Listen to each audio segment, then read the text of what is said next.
Bonjour à tous et bienvenue dans ce nouveau tirage dominical.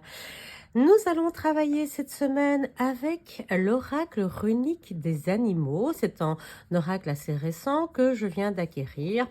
Eh bien, pourquoi? Parce que déjà, je trouve que ce boîtier est magnifique avec ce chat noir, cette lune, le petit squelette et les fleurs, le fond vert. Bref, je trouvais le boîtier magnifique. Bien entendu, il est là aussi parce que j'ai une petite passion pour les animaux, mais également pour les runes que je suis en train d'étudier. Et donc, on va travailler sur le vieux futark avec les 24 runes qui forment cet alphabet si particulier et avec les animaux. Nous allons donc partir dans une magie nordique, je vous remontre. Donc, il a été créé par Athènes Noctua, pour ceux que ça intéresse, dans le groupe Très Daniel aux éditions Intuitives au prix de 26 euros. Voilà, comme ça, vous savez tout. Et si vous voulez en savoir plus, c'est un dos qui est un peu mat, comme ça. Dans des couleurs très très tendres et puis tranches blanches. Alors le jeu est petit, mais oui, mais ça c'est normal. On travaille avec les runes, les futarks, donc 24 lettres, 24 cartes, c'est logique. Voilà pour la présentation rapide du jeu. On va passer à la guidance de la semaine et au mélange des cartes. À tout de suite. Nous y voici pour faire votre choix. Comme chaque semaine, n'hésitez pas à liker la vidéo si elle vous plaît.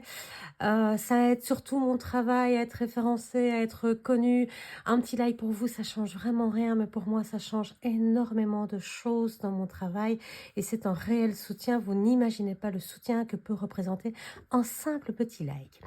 Voilà pour ce qui est. Donc, choix numéro 1, choix numéro 2, numéro 3 et numéro 4. Comme chaque semaine. J'espère que vous avez eu le temps de faire votre choix. Si ce n'est pas le cas, n'hésitez pas à mettre la vidéo en pause, le temps de choisir la carte qui vous convient. Vous aurez vu que la première a sauté et puis j'ai été chercher les autres moi-même. Nous allons commencer par le choix numéro 1. Eh bien, probablement la plus connue et celle qui démarre le nom Futark, c'est Féou. Voilà, Féou, ici, il est représenté par un petit écureuil. Regardez comme ça, comme c'est joli. Donc, la rune est ici. Pour ceux qui connaissent moins, je vous montre. Et puis, je descends sur la carte, voir ce petit écureuil. Voilà, Féou. Féou, ça nous parle de travailleurs. Vous le savez, les écureuils, ce sont des travailleurs acharnés. Ils préparent l'hiver. On le voit ici, il a trouvé de quoi se préparer pour l'hiver. Il va aller les disperser à différents endroits, car si, eh bien, un de ces endroits, une de ces cachettes venait à être découverte ou abîmée par eh bien, par la météo, par exemple, eh bien, ou une inondation, que sais-je, eh bien, il aurait d'autres lieux, d'autres réserves disponibles pour passer la période hivernale. En gros, c'est quelqu'un d'organisé, mais c'est aussi quelqu'un qui va pas mettre tous ses œufs dans le même panier. C'est un travailleur, c'est quelqu'un d'énergique, c'est aussi, on le voit ici, il a son petit air victorieux, il a trouvé ce qu'il cherchait finalement, son but. Et il va pouvoir nourrir sa famille, il va pouvoir commencer eh bien, à préparer cette prudence, ce préparatif de l'hiver qui s'annonce en ce qui le concerne. Alors Féou, c'est surtout une rune de grande énergie, c'est une rune qui va vous apporter tout ce qui est chance, tout ce qui est fortune, l'abondance, l'énergie, la fertilité, voilà, ça ce sont un petit peu ce qui est relié à cette lettre runique. Elle évoque à la fois eh bien, tout ce qui va se référer à des activités indépendantes, à du commercial, à de l'immobilier également, si vous cherchez un bien, donc à l'argent et à la possession de manière générale. Quand elle arrive dans ce tirage, elle évoque la prospérité. Alors, pour la petite histoire, il faut savoir que cette carte, bon, je l'ai dit au début, elle a sauté. Quand j'ai pris le livret tout à l'heure pour le sortir de la boîte, puisque la boîte elle est vide quand je vous la présente, et que je l'ai pris, c'est ouvert sur cette lettre-là qui a sauté. Et je suis commerçante, hein, j'ai mon activité, mon webshop, pour ceux qui ne le savent pas. Et donc bah, voilà, je me suis dit: C'est super, voilà, ce message, il est pour moi, hein, il est fait pour, les commerçants et pour la prospérité, génial, donc j'espère que cette semaine va être, au top. Mais donc voilà, en fait, c'est surtout les efforts qui vont être accomplis par cet écureuil qui vont être récompensés puisque tout cet hiver, il va pouvoir survivre, il va pouvoir vivre convenablement, lui, mais également sa famille. C'est une sécurité, la sécurité financière puisque le gland ici, bah oui, pour lui, c'est quelque chose de matériel. Il n'a pas besoin d'argent, mais ça représente un business prospère, vous pouvez acquérir une maison, une propriété d'investissement, bref, un projet. Tout ce qui va être générateur d'argent est fortement favorisé avec cette carte. Donc, à l'inverse, parce que ici, moi, je travaille pas avec les cartes inversées.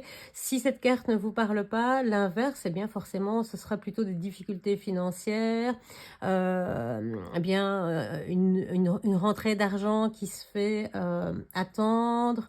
Mais en tout cas, vous pouvez garder espoir parce que vraiment, Féou, ça reste une rune quand même très, très, très positive. Mais donc voilà, si ça venait être dans le négatif en ce qui vous concerne, eh bien, revirement de situation, difficultés financières ou échec d'un projet éventuellement que vous espériez voir porteur. Et donc, alors, la pleine lune est malheureusement passée, mais sinon, c'est le genre de carte qui vous inviterait à faire un rituel d'abondance. Maintenant, vous pouvez en faire un autre. Il existe le rituel d'abondance à la cannelle. Il y a une vidéo sur la chaîne d'ailleurs à ce sujet pour expliquer un peu comment ça fonctionne. Vous pouvez faire de l'eau de lune ou même de l'eau avec intention, c'est-à-dire que vous écrivez vos intentions sur la bouteille, vous la laissez poser toute la nuit dessus et la mémoire de l'eau finalement eh bien, vient s'imbiber de ça. Alors n'hésitez pas, hein, si vous voulez, si vous êtes dans une partie plus négative au niveau de l'argent, n'hésitez pas à mettre un billet de banque. Moi, je prends le plus fort que j'aurai dans mon portefeuille éventuellement. Ou peut-être le bleu, le 20 euros, parce que le bleu, c'est aussi la couleur du business. Donc, je mettrai un billet bleu en dessous bah, d'une carafe d'eau. Et puis, je répéterai quelques mantras, quelques prières, quelques demandes pour être exaucé. Et je le laisserai. Certes, idéalement à la pleine lune, donc il faudra encore attendre un petit peu, mais l'énergie lunaire est certes moins forte maintenant, mais en tout cas à partir du moment où on est en nouvelle lune ou en lune montante. Donc attention à bien vérifier que vous n'êtes pas en lune descendante parce que c'est pour faire retirer les choses, il faut absolument qu'on soit en lune montante. Donc attention à cela. Si vous ne connaissez pas trop la lune, attendez la prochaine pleine lune pour faire ce genre de petit rituel. Ça vous donnera un petit boost d'énergie et de chance complémentaires. Voilà pour tout ce qui est premier choix. Nous allons donc passer au deuxième. Et nous avons Kenaz avec cette magnifique chouette. La chouette, outre le fait que on la connaît beaucoup mieux depuis Harry Potter, je vous montre la rune Kenaz ici. Voilà. Je vous descends un petit peu la carte, que vous puissiez la voir convenablement. Voilà. Alors déjà, rien qu'à la carte, vous comprenez hein, qu'on va parler ici de savoir, d'apprentissage, de connaissance, la sagesse également qui est représentée, puis une certaine motivation aussi avec le feu. Hein, donc l'envie d'apprendre, l'envie de découvrir. La chouette, c'est vraiment un animal qui représente la sagesse, le don de l'acquérir en tout cas. Et avec ce livre, j'ai envie de dire, voilà, on sent que on est motivé à acquérir cette sagesse, à apprendre. Ces yeux qui voient dans le noir n'ont pas besoin de cette lumière pour acquérir cette sagesse. Ici, on va plus voir le feu comme quelque chose qui est de l'ordre de la motivation ou de l'éclairage, je vais dire finalement, de secrets, des choses occultes. Si vous êtes intéressé par l'occultisme, c'est peut-être le moment de vous y mettre. Mais ça peut également être un moyen de défense si elle se retrouvait attaquée ou face à des animaux qui viendraient eh bien, tenter de l'agresser ou des animaux plus féroces. Voilà, l'idée ici, je pense que c'est cette motivation, ce désir, ce feu ardent que vous avez d'apprendre de nouvelles choses. Alors, ça peut être des capacités artistiques, ça peut être de nouvelles informations, ça peut être une nouvelle langue, ça peut être plein de choses, hein. Laissez-vous guider par votre intuition, prenez des initiatives, osez vous lancer parce que c'est ça, hein, la chouette, elle est en plein vol, donc on est en action, on est dans le mouvement. Elle est vraiment, voilà, guidée par sa curiosité et elle avance vers ça, vers cet apprentissage de la sagesse. Alors, si vous avez cette carte mais que vous ne vous reconnaissez pas du tout là-dedans, vous pourriez simplement eh bien, vous sentir plus affaibli, manquer d'énergie, manquer de motivation. Parfois, bon, bah, la sagesse, c'est vous sentir peut-être moins que les autres. On a parfois cette notion de manque d'estime de soi qui est là, hein. Et puis aussi, cette capacité à se dire: «Bah, non, j'y arriverai pas» ou même le symbole de l'imposteur qui parfois nous empêche, d'avancer, hein. Donc voilà pour, la capacité inversée et donc ici, elle vous invite en tout cas, à chercher votre voie, à chercher de nouvelles connaissances, à chercher à mieux vous connaître. Pourquoi pas, à travers les arts occultes comme la divination justement. Si vous êtes là et que vous regardez, c'est que vous êtes intéressé, pourquoi ne pas vous lancer? Et puis sinon, vous pouvez toujours graver des bougies, et demander, eh bien, voilà, à avoir la connaissance, l'illumination, la compréhension, la clarté d'esprit sur certaines choses qui, vous semblent peut-être un peu compliquées ou floues dans votre vie. Ça peut être ça aussi, l'acquisition de la sagesse, c'est éclairer sa voie et comprendre les choses. Voilà pour ce qui est du deuxième choix. On passe au troisième. Et nous avons le corbeau d'Odin avec Ansuz. Ah, ça, alors, bon, vous ne savez peut-être pas, mais je suis très friande de mythologie nordique. Depuis quelque temps, je me suis trouvée une véritable passion toute récente, hein, pour ça. Alors étonnamment, il faut savoir que les runes sont réparties on va dire en familles, qu'il existe 3 grandes familles qui sont la famille de Freya, la famille de Heimdall et la famille de Tyr. Alors, détail, les 3 premières cartes que nous avons ici sont toutes les 3 faisant partie de la famille de Freya, ce qui est assez étonnant, tiens. Freya, c'est la déesse qui est reliée à l'amour, mais également au champ de bataille. Quand même vous expliquer en 2 secondes. Donc l'autre famille, Heimdall, c'était plutôt tout ce qui est préscience, préconnaissance. Et Tyr, c'est le dieu de la guerre et de la justice. Donc quelque part, c'est très bien, hein, d'avoir cette déesse de l'amour et de la combativité. Je trouve que, voilà, c'est des cartes plutôt plus sympathiques, on va dire. Alors, Ansuz. En dessous, c'est ce magnifique corbeau que je vais vous montrer de plus près. Donc, vous voyez, alors à ne pas confondre, hein, avec Féou, elles se ressemblent assez, mais ce ne sont pas du tout les mêmes. Donc, voilà Ansuz et son corbeau d'Odin. Voilà, Ansuz. Le corbeau, eh bien, c'est un animal très intelligent. Il faut savoir que cet oiseau peut être tout à fait domestiqué. On peut lui apprendre à faire des choses, à nous ramener des choses, à différencier certaines choses. Ici, celui-ci, c'est pas n'importe lequel, hein. Celui-ci, c'est le corbeau d'Odin. Alors, Odin avait 2 corbeaux, Hugin et Munin. Hugin, c'était la pensée, Munin, c'était la mémoire, et il servait à Odin en tant que, je ne vais pas dire espion, mais en tout cas, c'était ses yeux et ses oreilles dans le monde qui est le nôtre, puisque Odin étant un dieu, il était, lui, à Asgard et non pas à Midgard. Voilà, ça c'est pour la mythologie, Asgard étant les royaumes supérieurs, Asgard étant Midgard, pardon, étant notre monde à nous. Et donc, ce sont, des animaux qui sont toujours en quête de recherche, en quête d'informations, qui savent voler haut, qui savent voler vite et qui voient très clairement, un peu comme les aigles, hein. Ici, Ansuz, allié avec la rune d'Odin, on va vous parler ici de respiration divine. D'ailleurs, on voit qu'on a mis un rubis sur sa poitrine.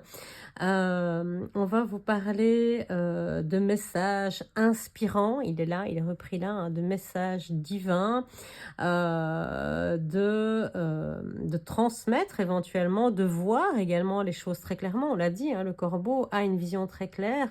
Donc inspirer la sagesse, inspirer le savoir, mais surtout, ce que représente cette carte dans ce tirage, c'est la présence de vos ancêtres, en fait.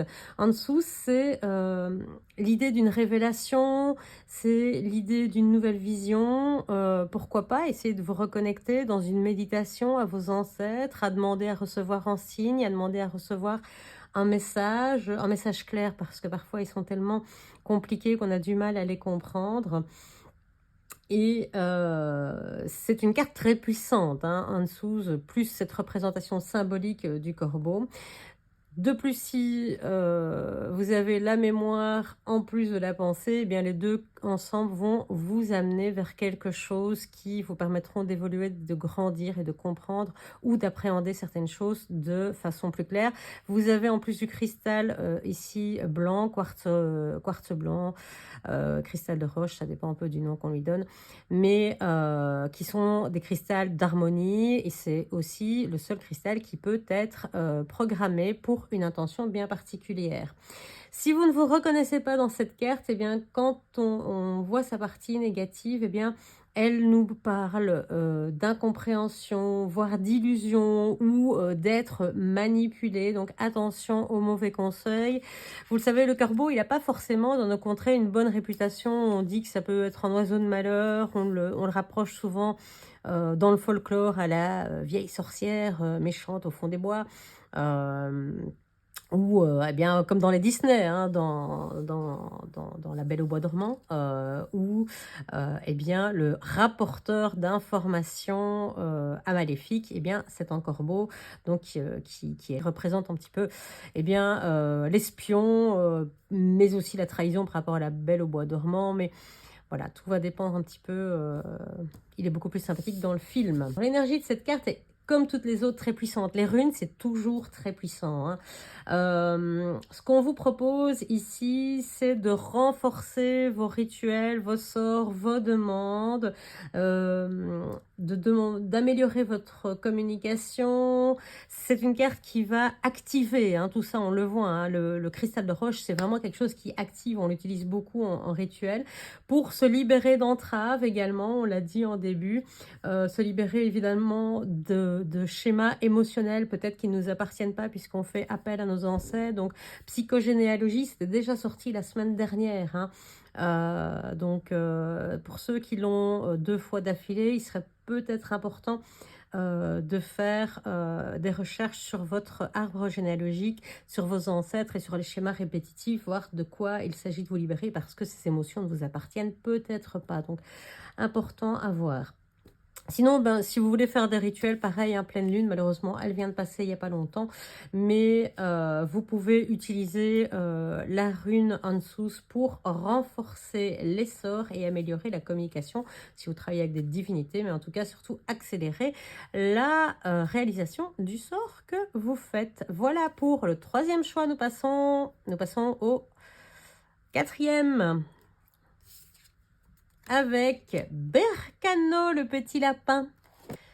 Alors, Berkano, eh bien, lui, justement, on en parlait des familles, eh bien, lui, il fait partie d'une autre famille, il fait partie de la famille de Tyr, donc ça représente plutôt la justice et la guerre. Alors, ça peut être surprenant, hein, pour un petit lapin, surtout qu'il est quand même adorable, mais voilà, il fait partie d'une autre famille, c'est la seule carte du jeu, d'ailleurs, qui le fait. Je vais vous la montrer d'un peu plus près, comme j'ai fait avec les autres. Voilà Berkano avec toujours cet adorable petit lapin, les coquelicots, les fleurs. On retrouve encore des cristaux ici et Berkano.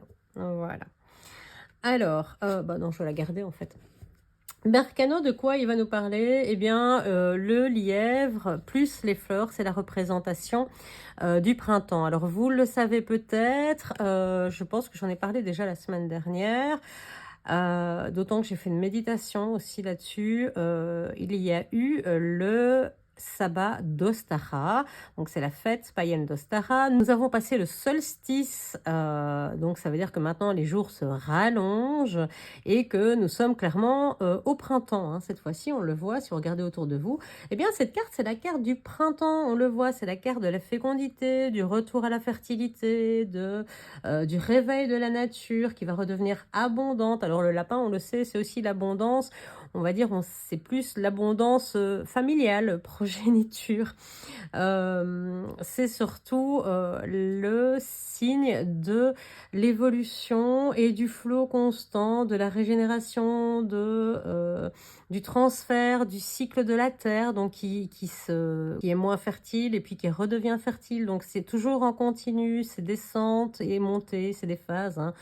Ce sont des cycles. Et bien le lapin, c'est pareil, hein, c'est les générations après les générations après les générations. Il y a une perpétuité. Et il est très représentatif de Pâques, hein. Vous le savez, on a tous eu nos petits lapins en chocolat apportés par les cloches dans nos jardins, pour ceux qui en possèdent. Mais disons qu'ici, voilà, Bercano, qu'est-ce qu'elle nous dit en termes de runes? Elle va nous parler ici de maturité, de la sagesse plutôt féminine de nos mères et de nos grands-mères, parce que Ostara, la fécondité ici, le retour à la fertilité de la terre, c'est quelque chose, c'est une énergie qui est très très féminine, hein. On va quand même être sur quelque chose où on va rappeler une nouvelle fois la matrice. Pareil, je pense que c'est passé aussi la semaine dernière, décidément. On a vraiment des énergies qui sont très continues. Ça, c'est quand même assez chouette. Et donc, elle peut évoquer quand elle sort. Alors, je n'aime pas de le dire, mais ça pourrait être la naissance d'un enfant. Attention que la naissance d'un enfant, ça peut être dans votre entourage. C'est pas forcément pour vous. Je le dis toujours, pourquoi? Parce que je sais que certaines femmes qui regardent ont des envies d'enfanter et qu'elles ont des difficultés. Si vous prenez cette carte, peut-être que c'est un signe positif, que les choses sont en train de se mettre en route, mais c'est peut-être aussi dans votre entourage proche. Donc attention ici à ne pas surinterpréter et à ne pas mettre une pression qui n'est pas nécessaire. En tout cas, cette carte évoque la fertilité féminine, mais la fertilité féminine, c'est aussi pouvoir faire grandir des choses qui sont autres que la naissance, la création d'un enfant, c'est également la création d'une idée ou d'un objectif, d'un projet. Donc attention à cela. Cette carte en fait référence très clairement, mais voilà, je ne veux pas non plus que vous ayez de faux espoirs. N'oubliez pas qu'il s'agit d'un tirage général, je le rappelle toujours, ça ne peut pas parler à tout le monde et surtout ça ne peut pas être le cas. Imaginez si après mon tirage, toutes les femmes qui ont choisi cette carte tombent enceintes.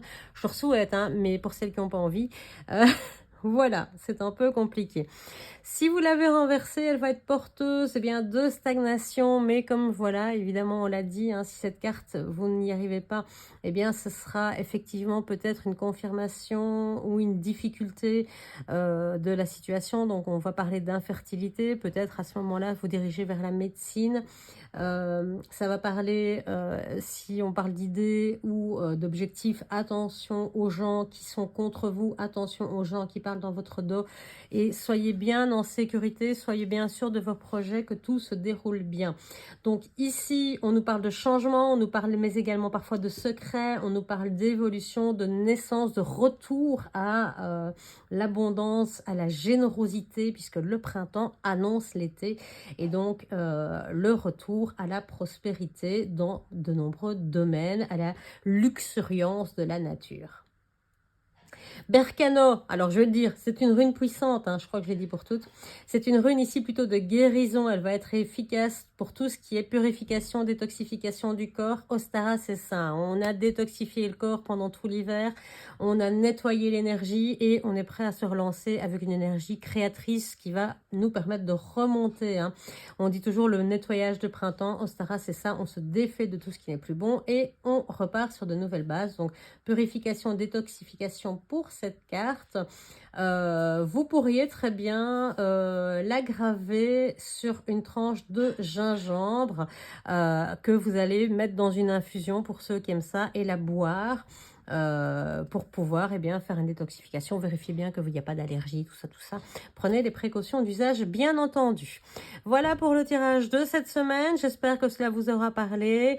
Et n'hésitez pas, comme je vous l'ai déjà dit, à laisser un like pour me soutenir. C'est super important. Je vous souhaite une excellente semaine et on se dit à la semaine prochaine. Ciao!